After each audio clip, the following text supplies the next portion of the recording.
అందరికీ నమస్కారం. నా మ్యాజిక్ లైఫ్ లైన్స్ లోకి మీ అందరికీ స్వాగతం పలుకుతున్నా.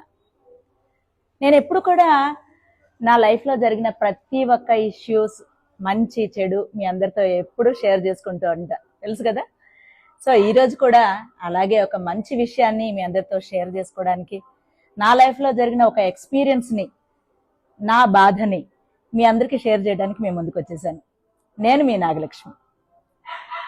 ఒక వ్యక్తి గురించి మనం పూర్తి స్థాయిలో తెలుసుకోవడం, లేదంటే అతన్ని అర్థం చేసుకోవడానికి ఏ విధమైన విషయాలు మీకు తెలిస్తే చెప్పండి. అంటే అతను మాట్లాడిన ఆ విధానాన్ని బట్టి మనకి అతని గురించి అర్థమవుతుందా? కాదు.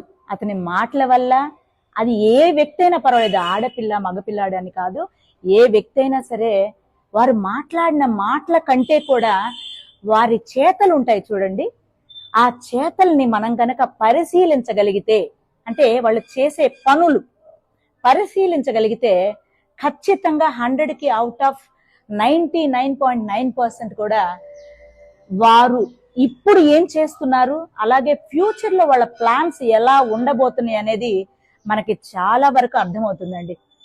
ఇది ప్రతి ఒక్కరూ తెలుసుకోవాలి. కాకపోతే నా లైఫ్ లో ఆల్మోస్ట్ ఇదంతా జరిగిపోయిన తర్వాత తెలిసిందనమాట ఒక వ్యక్తి గురించి.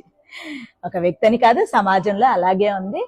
సో ఖచ్చితంగా మీ అందరూ ఈ విషయాలు తెలుసుకోవాలి. మీరు నాలాగా బాధపడకూడదు, అందరూ బాగుండాలనే ఉద్దేశంతో నా ఎక్స్పీరియన్స్ అంతా మీతో షేర్ చేస్తున్నా. అలాగే విలువ లేని దగ్గర విలువ కోసం పోరకలాడటం, లేదంటే వెతుకులాడటం ఎంతవరకు కరెక్ట్ చెప్పండి? వేస్ట్. సో విలువ లేని దగ్గర ఎప్పుడు కూడా మన విలువని వెతుక్కోవద్దండి దయచేసి. అట్లే విలువ తెలియని వ్యక్తికి ఎప్పుడు కూడా అతనికి ఆ విషయం తెలియదు కదా, అంతే. అతనికి ఒకవేళ విలువలు తెలిసి ఉన్నా కూడా ఈవెందో అతను నిలబెట్టుకోలేరండి. ఏ వ్యక్తి అయినా సరే ఆ వాల్యూ నిలబెట్టుకోలేడు. అది స్నేహం కావచ్చు, ప్రేమ కావచ్చు, డబ్బు కావచ్చు, మనీ మ్యాటర్స్, అసలు ఏ విషయంలోనైనా కూడా వాళ్ళు నిలబెట్టుకోలేరు. అదే కష్టపడి సంపాదించి ఆ విలువ తెలిసిన వ్యక్తి అనుకోండి, తప్పనిసరిగా నిలబెట్టుకుంటానికి ప్రయత్నిస్తాడండి అట్లీస్ట్.